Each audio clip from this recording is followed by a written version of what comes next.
hey. Hi, guys. All right, so let's get into this. Geminis, here we go. Let's take a little peek at whatever the upcoming adventure may be for Gemini. We just have a couple of zodiacs to wrap up with, and then after that, I'll be going live on both channels for a bit today. So keep your notification bells turned on so you know when that happens.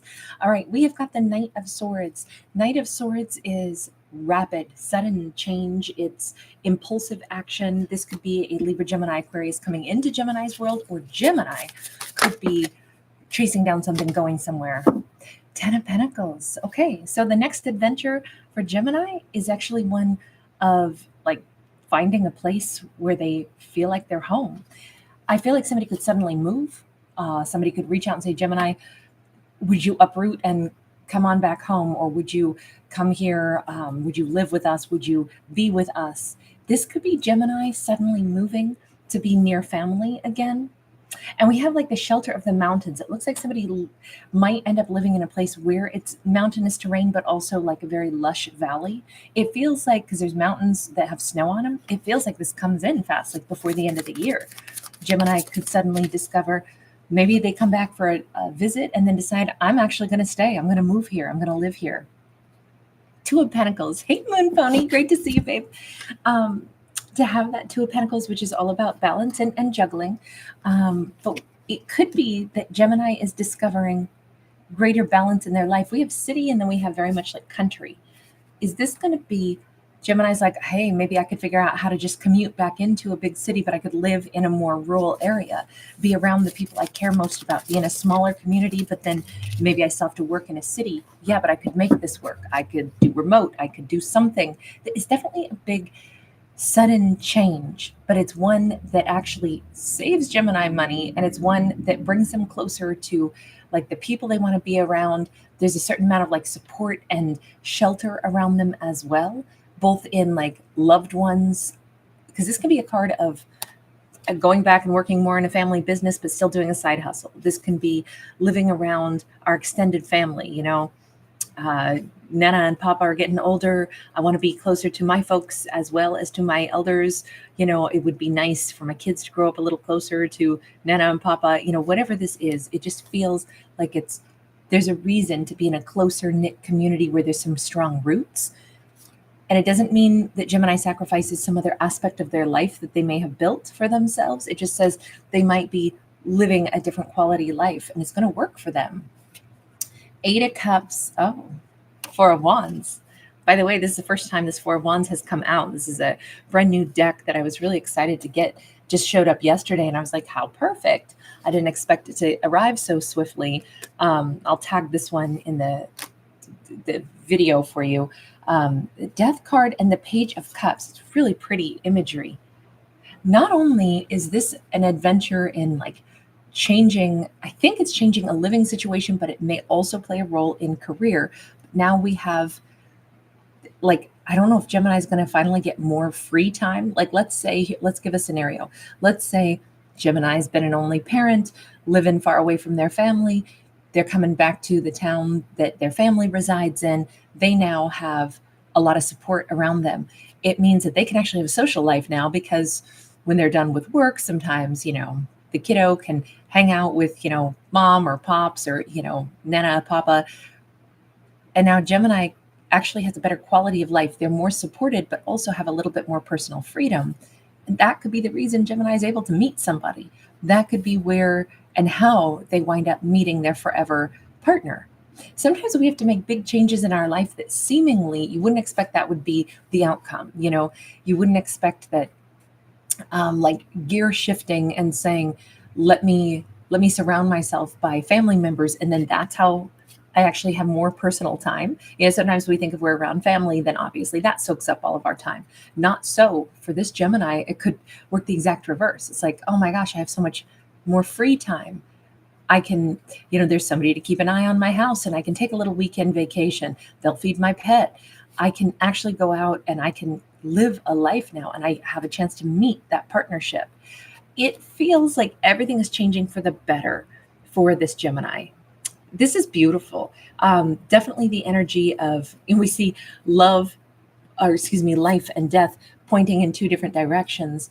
And it's like Gemini is definitely getting a second opportunity in life. It's definitely like, feels like a new step forward, feels like something more exciting. I'm wondering if it's been a long time since Gemini had support around them, and an even longer time since they had even the hope of having a romance. This says Gemini may end up meeting the person that they will marry. Hi, guys. Annie S. I knew it. NH, you sweetheart. Thanks for letting me know you look forward to the Gemini videos. It's pouring rain. Great to see you, love. We've got the Nine of Swords. Nine of Swords is stress for sure. I don't know who this is, but we could have a Libra, Gemini, Aquarius. I don't know that I think that this is Gemini, because so far, all these changes, although they seem rapid, everything seems like, I mean, maybe that would be what stresses Gemini out. It's like, this is so many things to happen at once. This is so much change all at once. But let me just ask, who is this Nine of Swords? Because this could be somebody else external. Three of Pentacles. Hang on. It's somebody, Two of Wands. Okay. I can read this in two ways, and honestly, I'm 50-50 split on this, so I'll read it in both ways. Either all these changes just come in so fast, and Gemini's like, okay, whoa, it almost feels like all the puzzle pieces are fitting together so perfectly. It's like, I don't know why I picture right now somebody playing checkers or tic-tac-toe, and it's like, wow, this game went too fast. I already won. And I kind of expected it to, go on a little bit longer. Instead, it feels like everything's clicking into place. One change leads to another, leads to another. I move suddenly, or I go visit family. I decide on a whim, you know what, I am going to move back. It totally works. At the same time, my job is shifting. It works for me to move out of the city, move back to the country. Then I meet somebody, we're dating. It feels amazing. I mean, all of this could happen in such a compressed timeline that it could be that Gemini almost goes, okay, even though I have the dream catcher overhead, even though I have this, like these are my dreams coming true, everything almost feels so like my whole future is already mapped out in the span of like not knowing how things were going to go to rapid change to here it is. This is how my life goes. Am I ready to like accept all of that? Or should I be slowing things down and saying, let me be more mindful about the choices I want to make? I could see how that, even though it's all good stuff, it could almost freak Gemini out and say, is it like a runaway train where I'm going to be getting married, I'm going to be living near my family, this is how the next, 30 years of my life might look. Even though it's all good, it might just be that Gemini is like, I just kind of feel as if this is less about me making conscious choices and more like everything in my life falling into place. And is that a little bit like off-settling for them? Maybe. But the other way I could read this is somebody else who's real stressed out, knowing that this is it. Gemini is like, I see them, like putting themselves into this other lifestyle. I see them spending time with their family. I see that they've moved. I see that, Gemini's life is getting really comfortable and they're obviously settled in, meaning they ain't coming back to me. And I'm pretty sure this is the end of the road for me and Gemini, unless I can convince Gemini to change her mind. And we could have somebody else out there. Let me see if I can figure out which this is. I would just say the way the trajectory is in this story, Gemini is like, everything's all sewn up and it's all laying out pretty perfectly. No, this is somebody from the past. We do have that Seven of Swords. This is somebody who acted like they were letting Gemini go. I'm hearing that Labyrinth song, Jealous. It's in the song, he's singing about how he, wished this person well and said, of course, I release you. I know you have to go do other things in your life, but they always believed that this character would come back to them. But now I'm jealous of the way you're happy without me. So that's kind of the crux of the song. And I feel like that is the anthem for this. I don't know. This might have been a Libra, Gemini, Aquarius who acted both like they were fine that things were over with Gemini, but they never believed it. They always thought Gemini would still end up with them again. Now they're seeing Gemini's life suddenly take off like a rocket in a completely different timeline jump. And I think this is them being stressed out. I think this is them saying, I didn't really think anything would change for Gemini, so I still thought I would still have a chance, even though I pretended like it was fine and we were, yeah, okay, this is definitely somebody who wanted to still think that Gemini would always be theirs, even though. So I don't like this at all. I'm sorry, I have to weigh in. Here comes Sassy Kate busting up the party. But this is somebody who was like, yeah, I had this chance. I could have been nose to nose, heart to heart with Gemini. But instead, there was some kind of like a betrayal here. And maybe the betrayal was that they let Gemini go in the first place. And we're like, it's fine. They're still going to be mine. I feel like this is somebody who did some breadcrumbing. Page of Pentacles, what are you doing given, one little teeny tiny amount of energy? If there was some kind of I don't feel like this person gave support to Gemini at all. And the reason I would say that is because all these massive changes that come into Gemini's life in this next adventure, the first message was Gemini's going to be surrounded by people that love them, shelter them, support them. I'm thinking that this Joker over here didn't offer any of that. And especially, come on, we got some ugly cards here. Breadcrumby, betrayal, and yet knowing that they really wanted to be with Gemini, but not lifting a damn finger to make sure Gemini felt, protected and supported. So honestly, I personally am like, there's so many songs about go ahead and let them cry over Gemini. It's, to me, I think their discomfort, their stress. Well, here's the other thing I don't like. They're stressed that Gemini's life is looking really good, that they have the support, that they're so comfortable with that Three of Pentacles. They're up all night stressing, oh man, Gemini found something better and their life is going better, which means I may not get them back. Instead of being like, wow, I should have given all that to Gemini. I don't see this person making any big changes in who they are. I just see them as somebody that, thank God, Gemini's life is changing and moving them out of this person's reach. I'm sorry, I know it's a very biased storyline on that one on my part, but we got ugly cards, so I have to read it in the way that is appropriate.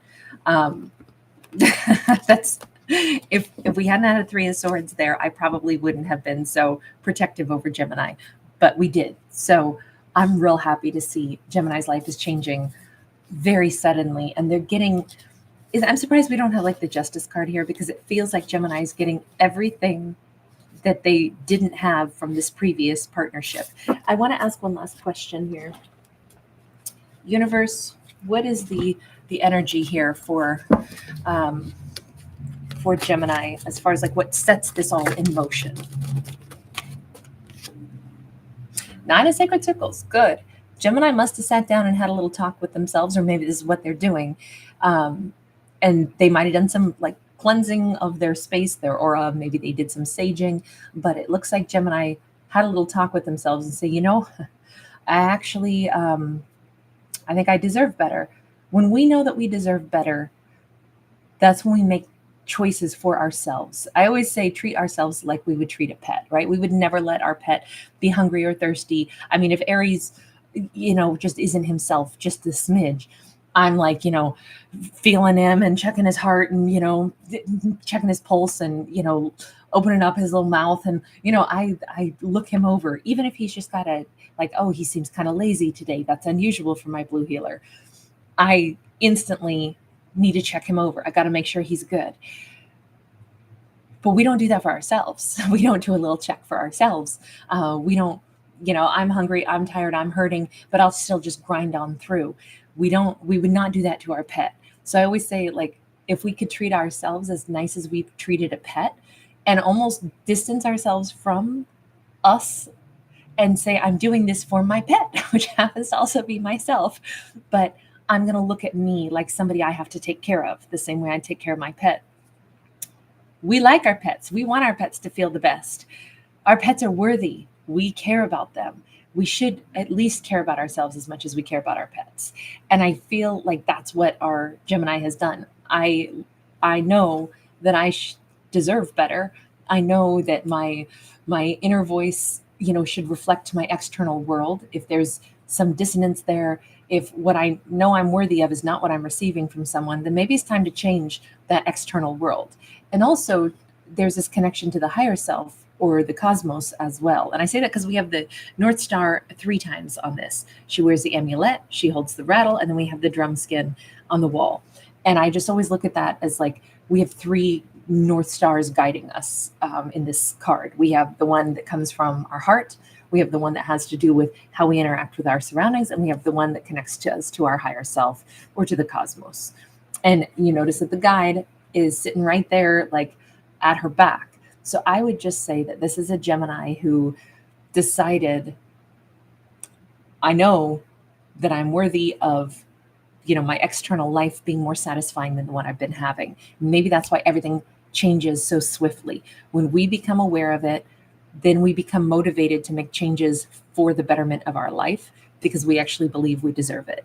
And I think that's why everything is kicking into high gear. And when we go from the 9 of Pentacles, and then we instantly in the storyline went to the 10 of Pentacles. That was, one of the first cards out. The 10 of Pentacles is the real completion of everything good that we would want. And sure enough, what did we have? Family, support, better work-life balance. We had romance. We had personal free time. We had all of it in this storyline. So I kind of dig it. I think this is perfect for our Gemini. It's exactly the changes that needed to come on through. Guys, so great to see you all. Julie Tash, she's so sweet. I tend to be a very protective storyteller over my fictional characters. I can't help it. I'm like, they did not just say that to my character. Delinda, so great to see you, babe. Seriously, awakened. Happy Halloween to you as well, love. NES. Griselda Espino, thank you for being here. Nora A, thanks, love. Hi, G. And again, thank you so much, Moon Pony, NH, It's Pouring Rain. Annie, thanks, everybody. All right, we've got a couple of other zodiacs to get to, and then we'll go live. All right, bye, guys. Lots of love. Thanks for hanging out with me.